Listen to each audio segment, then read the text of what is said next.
Good morning students. हम हमारे पहले प्राइम मिनिस्टर पंडित जवाहरलाल नेहरू के राष्ट्रवादी विचार देख रहे थे। पहले भाग में मैंने आप लोगों को समझाया कि परंपरागत परिभाषा के अनुसार राष्ट्रवाद को जिस तरह से डिफाइन किया जाता है उस हिसाब से नेहरू जी का राष्ट्रवाद अलग था। किस रूप में अलग था?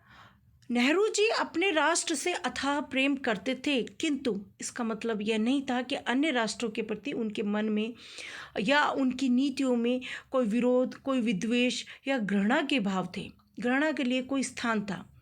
वो ऐसा कहते थे। उनके राष्ट्रवाद से ये स्पष्ट होता है कि वो हम अपनी स्वतंत्रता के लिए संघर्ष कर रहे हैं। स्वतंत्रता के पश्चात जिस तरह का देश, जिस तरह के महान देश की हम कल्पना कर रहे हैं, उसमें हम अन्य राष्ट्र या अन्य जाति या अन्य धर्म के लिए कोई अहित नहीं करना चाहते। हमारे मन में इस तरह के भाव नहीं है, या हम कहें कि हम दूसरों पर प्रभुत्व स्थापना करने की भी हमारे कोई लालसा नहीं है। हम अपनी स्वतंत्रता के लिए प्रतिबद्ध हैं और स्वतंत्रता के पश्चात एक महान राष्ट्र का सपना हम देख रहे हैं और उसको प्राप्त करने का पूरा प्रयास करेंगे। लेकिन इस महान राष्ट्र के सपने को प्राप्त करने के लिए जो हमारी जो गौरवशाली परंपरा, जो वसुधैव कुटुंबकम, जो हमारी परंपरा, उसको हम पूरा फॉलो, अक्षरों से पालन करने की कोशिश करेंगे।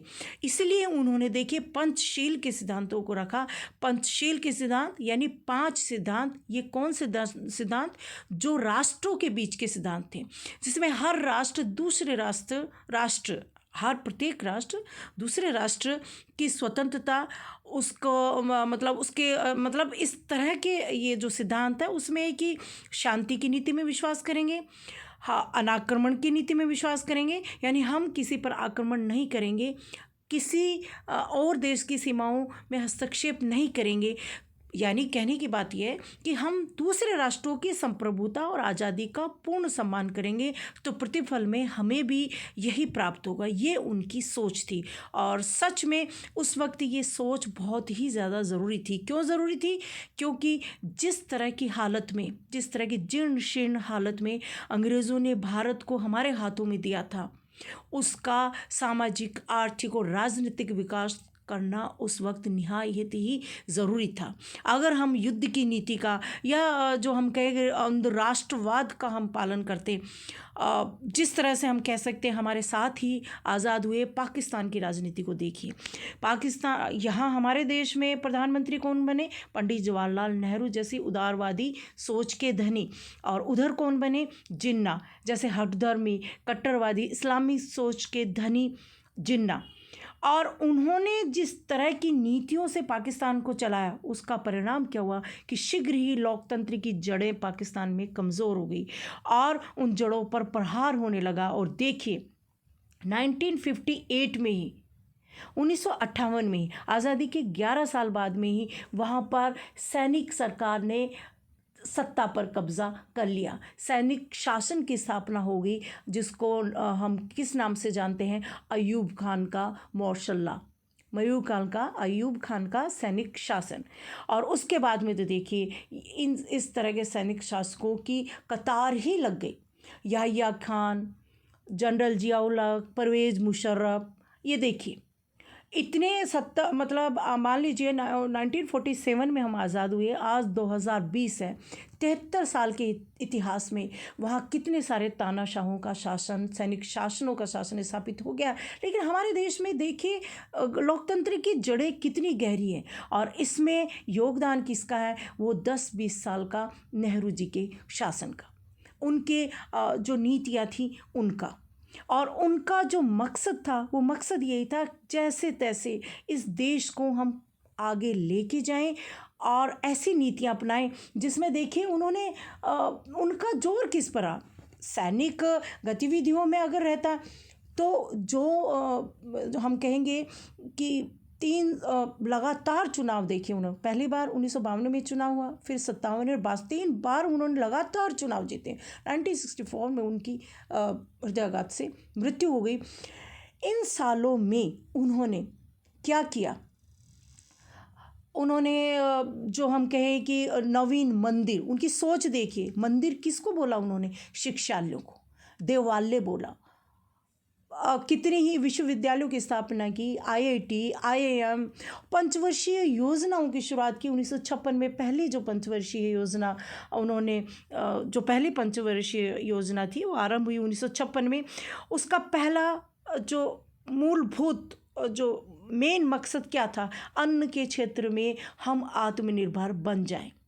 जो विकसित राष्ट्र अमेरिका से जो हमें 2वें दर्जे का अन्न प्राप्त होता था, उससे अगर हम अन्न की दृष्टि से देखिए आत्मनिर्भर हो जाते हैं तो हम दूसरों पर निर्भरता हमारी काफ़ी हद तक कम हो जाती है। ये उनका मकसद था। और मजबूत लोकतंत्र की स्थापना तो उन्होंने की ही। कहने की बात ये, यहाँ मेरा कहने का मीनिंग यही था कि ये था उनका राष्ट्रवाद। इस तरह के राष्ट्रवाद की वो बात करते थे और यही थे उनके राष्ट्रवादी विचारों का मूल आधार कि हम अपने देश को कैसे आगे ले जाएं, लेकिन दूसरे देशों की स्वतंत्रता और समानता और ये कहें कि उनके आज़ादी का भी उतना ही सम्मान करें जितना कि हम अपनी आज़ादी का करना चाहते थे। दूसरे राष्ट्रों के प्रति घृणा के भाव नहीं रखे और दूसरे राष्ट्रों के प्रति नहीं, देश में भी हम कहें कि जो हम कहें कि हमारी सांस्कृतिक विरासत के प्रति उनके मन में सम्मान था, लेकिन कट्टर हिंदूवादी सोच का वो राष्ट्र नहीं बनाना चाहते थे। अपने देश में उस तरह की सांप्रदायिक सोच वाला राष्ट्रवाद वो नहीं चाहते थे। तो इस आधार पर कहेंगे कि उनका राष्ट्रवाद आधुनिकतम था। आज भी हमें उस तरह के राष्ट्रवाद की आवश्यकता है। तो कुछ पॉइंट्स हमने देख लिए थे, बाकी हम आगे देखते हैं। 5वां जो पॉइंट है उनके राष्ट्रवाद का, वो क्या पॉइंट है? जनशक्ति में आस्था। भारतीय राष्ट्रवाद में नेहरू जी का जो देखिए मैंने क्या लिखा है, मौलिक योगदान, सबसे अलग जो योगदान है वो क्या था? जैसा थोड़ा मैंने स्पष्ट कर दिया है कि उसमें सांप्रदायिक जो आग्रह थे उनके लिए स्थान नहीं था। यानी कहने की बात है कि सांप्रदायिक आग्रह से क्या मतलब है, अर्थात जो हिंदुत्व वाली जो सोच है, जो उसके आधार पर वो अंधराष्ट्रवाद के पक्षधर नहीं थे। हाँ, यद्यपि वो हमारी सांस्कृतिक जो गौरवशाली परंपराएं थे उनमें उनको विश्वास था और इसको वो आगे ले जाना चाहते थे। लेकिन देखिए उस सोच में वो सबसे ज़्यादा महत्व किसको देना चाहते थे? जनशक्ति को। उनको जनशक्ति में विश्वास था। देखिए वो भारत माता को परिभाषित करने का भी उनका कितना अलग अंदाज था, कितना निराला अंदाज था। भारत माता को परिभाषित कैसे किया उन्होंने? जनशक्ति की संभावनाओं के रूप में। जनशक्ति यानी किसको महत्व दिया? भारत माता कौन है? जागृत जनता, जनता की क्षमताएं और जनता के कल्याण के प्रति जो नेहरू जी का समर्पण था, उससे स्पष्ट हो जाता है कि उनको किस में विश्वास था? उनको जनशक्ति में विश्वास था। ठीक है, देखिए उन्होंने क्या कहा, कितने सुंदर शब्द हैं। देखिए उनके क्या कहते हैं वो, भारत माता क्या है? भारत माता क्या है अर्थात यह भारत क्या है? भारत माता का अर्थ कुछ लोगों के लिए भारत की भूमि हो सकता है। भारत माता से अभिप्राय भारत भूमि नहीं। भारत के नदी और पहाड़, जंगल और खेत सभी हमें प्रिय हैं, किंतु वास्तव में भारत के रूप में जिस तत्व की पहचान की जानी चाहिए वो तत्व क्या है? वह तत्व है भारत के लोग। भारत माता दरअसल यह करोड़ों लोग हैं और भारत माता की जैसे तात्पर्य इन लोगों की जय। मैं लोगों से कहता हूँ कि तुम इस भारत माता के अंश हो और इस तरह से तुम भारत माता हो। यानी भारत माता कौन है? भारत की जनता। तो इस तरह से हम कहेंगे कि नेहरू जी का जो राष्ट्रवाद था वो किसको महत्व देता है सबसे ज़्यादा? जनता की क्षमताओं में, और उसी में उनको आस्था है और जनता के कल्याण के प्रति समर्पण ही नेहरू जी का राष्ट्रवाद है। यही उनके राष्ट्रवाद का अनिवार्य अंश हम कह सकते हैं। ठीक है, तो ये है उनके राष्ट्रवाद का पहला 5th पॉइंट, जनशक्ति में आस्था। ठीक है, अब हम देखते हैं जो नेक्स्ट पॉइंट है वो क्या कह रहा है। ये देखिए, उससे पहले मैं आपको ये पिक्चर दिखाना चाह रही थी। नेहरू जी हैं, उनकी धर्मपत्नी कमला नेहरू, और बीच में देखिए कौन है? ये है इंदिरा गांधी, प्रियदर्शनी। और आपको बताना चाहूँगी कि एक तरह से स्वतंत्रता आंदोलन में अपने पिता और अपने दादा की तरह बचपन में ही इन्होंने उन गतिविधियों में भाग लेना शुरू कर दिया था जो गांधी जी के नेतृत्व में जो सत्य और अहिंसा के जो आंदोलन चल रहे थे, सत्याग्रह चल रहे थे, इन्होंने भी झंडा लेकर के जनता की अगुवाई की। और आज़ादी से पहले एक तरह से कह सकते हैं कि देश के प्रति जो राष्ट्रवादी भाव नेहरू जी के थे, इनके अंदर भी समाहित हो चुके थे। तो अगला पॉइंट अपन देखते हैं, भारत की स्वाधीनता की अनिवार्यता। ये देखिए, उनके राष्ट्रवाद का यह भी एक महत्वपूर्ण हम कहेंगे सबसे महत्वपूर्ण पहली शर्त क्या थी उनके राष्ट्रवाद की? भारत को स्वाधीनता दिलाना, भारत की स्वाधीनता की अनिवार्यता में विश्वास। क्यों? अब ये तो सोचने की बात है कि ये क्या बात हुई, भारत को स्वाधीनता दिलाना, भारत को स्वतंत्रता दिलाना, ये तो हर भारतवासी का लक्ष्य था उस स्वतंत्रता के उस दौर में। पर मैं कहूँगी नहीं, ऐसा नहीं था। कांग्रेस के जो दो धड़ थे, उसमें उदारवादी जो धड़ था, उदारवादी नेता, उस दौर में ऐसे विचार थे उनके कि भारत के कल्याण के लिए भारत के ऊपर ब्रिटिश आधिपत्य आवश्यक है। यानी भारत के ऊपर विदेशी शासन, अंग्रेजों का शासन, वो ऐसा समझते थे कि इससे भारत में जो स्वतंत्रता, समानता, न्याय का जो प्रतिनिधित्व करने वाली अंग्रेज़ी कौम है, वो हमें इनकी सीख देगी, इसलिए भारत के ऊपर उनका शासन अभी फ़िलहाल रहना चाहिए। इस तरह की सोच थी उदारवादी नेताओं की। लेकिन देखिए, जैसे ही नेहरू जी के हाथ में कांग्रेस की कमान आई, 1929 के लाहौर अधिवेशन में कांग्रेस के अध्यक्ष कौन बने? पंडित जवाहरलाल नेहरू। और उन्होंने अध्यक्ष बनने के बाद में जो पहला उन्होंने मकसद रखा, वो क्या था? पूर्ण स्वतंत्रता का लक्ष्य। कांग्रेस में पहली बार पूर्ण स्वतंत्रता का प्रस्ताव पारित किया गया। तो हम कहेंगे कि नेहरू जी का जो राष्ट्रवाद था, उसमें स्वाधीनता क्या था? अनिवार्य लक्ष्य था। ठीक है। और हम ये कहेंगे कि जिस तरह उदारवादी नेताओं की सोच थी, पाश्चात्य जो संस्कृति, अंग्रेज जिसका प्रतिनिधित्व करते, उसमें विश्वास था।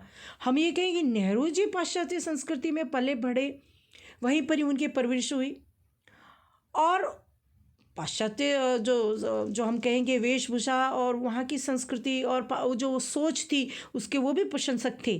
किंतु वो यह समझौता करने को तैयार नहीं थे कि भारत के ऊपर ब्रिटिश आधिपत्य बना रहे। ठीक है। तो इसलिए उनकी सोच क्या थी? ये उदारवादी नेताओं की सोच को कतई स्वीकार करने को तैयार नहीं थे कि भारत के कल्याण के लिए ब्रिटिश आधिपत्य का रहना आवश्यक है। उन्होंने कहा कि भारत के आत्मनिर्णय का अधिकार और भारत की समस्याओं को स्वयं हल करने का अधिकार हमें मिलना ही चाहिए। तो इस तरह से हम कहेंगे ये उत्कट आकांक्षा उन्होंने समय समय पर अपने विचारों में व्यक्त की। और उन्होंने यहाँ तक कहा कि देश की स्वतंत्रता के लिए अगर लड़ते लड़ते हमें मृत्यु भी प्राप्त हो जाए तो हमें उसे भी गले लगाना चाहिए, और इससे बड़ा सौभाग्य तो हो ही क्या सकता है। तो इस तरह से हम कहेंगे कि उनके जो राष्ट्रवाद में भारत की स्वाधीनता का क्या था? अनिवार्य लक्ष्य था। अगला जो पॉइंट है, राष्ट्रवाद के प्रति व्यापक दृष्टिकोण। अब देखिए, जैसा मैंने शुरुआत में कहा था, उनका राष्ट्रवाद इस दृष्टि से भी विलक्षण था कि वो संकीर्ण नहीं था, उसमें संकीर्णता नहीं थी। उनका जो राष्ट्रवाद था, हमारी संस्कृति, हमारी जो भारतीय संस्कृति है वो भी विशाल है, उस संस्कृति में भी विशालता और वो उदारता है, उसको उन्होंने स्वीकार किया। उन्होंने भारतीय राष्ट्रवाद के मानव मात्र की स्वतंत्रता और कल्याण को महत्वपूर्ण मानते थे। वो ऐसा समझते थे कि भारत की जो स्वतंत्रता है, ठीक है, वो न जाने कितने देशों में उदार भावनाएं डेवलप करेगी। ये कहें कि न जाने कितने देशों में अन्याय और उत्पीड़न अभाव से जो जनता ग्रस्त है, वो स्वतंत्रता के लिए वहाँ पर भी आंदोलन चलेंगे। तो सिर्फ वो भारत के लिए नहीं, उस संकल्प को, तो हम कहेंगे कि उनका जो राष्ट्रवाद था वो संपूर्ण मानव जाति के कल्याण के संदर्भ में था। वो भारत की स्वतंत्रता, देखिए क्या कह रहे हैं, उनका दृढ़ मत था कि भारत की स्वतंत्रता तभी सार्थक है जबकि वह अन्य देशों की स्वतंत्रता, न्याय और गरिमा के लिए मानव मात्र के संघर्ष की प्रेरणा का संवाहक बने। ये अपने आप में कितनी बड़ी बात है। उनका लक्ष्य कितना विशाल था, उनका राष्ट्रवाद भी हम कहेंगे कि बहुत ज़्यादा उदारता लिए हुए था, उनका दृष्टिकोण व्यापक था। तो ये कहेंगे कि राष्ट्रवाद के प्रति नेहरू जी का दृष्टिकोण कैसा था, व्यापक था। ओके, ये देखिए नेहरू जी की एक तस्वीर है, ये भी आज़ादी के आंदोलन के समय की तस्वीर है। नेहरू जी स्पीच दे रहे हैं और जो नेहरू जी की देखिए जो भी भाषण होते थे, जो भी स्पीच होती थी, ठीक है, उसमें कुछ विचार हम कहेंगे कि गांधी जी के विचारों से मतभेद था, लेकिन मूलभूत जो विचार थे वो बिल्कुल गांधी जी में एकाकार थे। और जिस तरह से सत्य और अहिंसा की नीति द्वारा गांधी जी ने जो संदेश दिया, बिल्कुल उसको पालन उन्होंने किया। जब नेहरू जी ने हम कहेंगे कि 27-28 में आगमन के बाद में और ये जो 29 में, देखिए कितनी बड़ी बात है, 1929 में 27-28 में उनका योगदान काफ़ी हो गया था। 21-22 में जो असहयोग आंदोलन था उसमें भी था उनका योगदान। नेहरू जी जो 15-16 में जो भारत आए उसके बाद में ही वो राजनीतिक गतिविधियों में भाग लेने लगे थे और 29 तक आते आते लाहौर अधिवेशन में वो कांग्रेस के अध्यक्ष भी बन गए। और उसके बाद में हम कह सकते हैं कि गांधी जी ने, ऐसा लगता है कि अपनी जो जिम्मेदारी थी और उन्होंने अपना वारिस भी उनको नियुक्त कर दिया था, राजनीतिक वारिस, सारी जिम्मेदारी नेहरू जी के कंधों पर डाल करके जैसे वो निश्चिंत से हो गए थे। उनको विश्वास था कि उनकी नीति के अनुसार ही ये स्वतंत्रता आंदोलन का संचालन करेगा और सच में नेहरू जी ने ऐसा ही किया। और उस वक्त अनेक धाराएं डेवलप हो रही थी, जैसा मैंने शुरुआत में इस लेक्चर के शुरुआत में पहले भाग में बताया था, अनेक धाराएं, जो कुछ क्रांतिकारी धाराएं, जो हम कहेंगे कि इतनी बड़ी साम्राज्यवादी शक्ति से, गोली से या हिंसा से ये संभव ही नहीं था कि लोहा हम ले सके। और उसका परिणाम क्या हुआ कि क्रांतिकारियों को बड़ी आसानी से अंग्रेज सरकार फांसी पर चढ़ा देती थी। इसी तरह से समाजवादी आंदोलन भी जोर पकड़ने लगे थे, जो हिंसा द्वारा, बंदूक द्वारा, गोली द्वारा, क्रांति द्वारा क्या प्राप्त करना चाहते थे, आज़ादी प्राप्त करना चाहते थे। लेकिन नेहरू जी इस बात को समझते थे कि आज़ादी अगर प्राप्त हो सकती है तो भारत की जनता की, संपूर्ण जनता की भागीदारी जो अहिंसा और सत्य की नीति द्वारा ही प्राप्त हो सकती थी। हमारी जो जनता है, हमारी जनता की जो सोच है वो हिंसावादी नहीं है, वो गोली और बंदूक का समर्थन नहीं कर सकती। और इसीलिए गांधी जी ने जिस तरह की नीतियों को मार्ग दिखलाया, नेहरू जी ने उस मार्ग को बहुत आगे तक लेकर गए और अंततः अंग्रेज़ों को हमें मुक्त करना ही पड़ा, हमें आज़ादी देनी ही पड़ी। तो ये देखिए बिल्कुल नेहरू जी स्पीच देते हुए ऐसा लग रहे हैं जैसे गांधी जी ही नेहरू जी के अंदर प्रवेश करके और जैसे उन नीतियों का ही वो जब बखान करें जो गांधी जी ने समय समय पर पूरे देश को बतलाई थी। और अंततः देखिए हमें आज़ादी प्राप्त मिली और आज़ादी हमें मिली। तो आज के लिए इतना ही। ये थे उनके राष्ट्रवादी विचार। धन्यवाद, थैंक यू।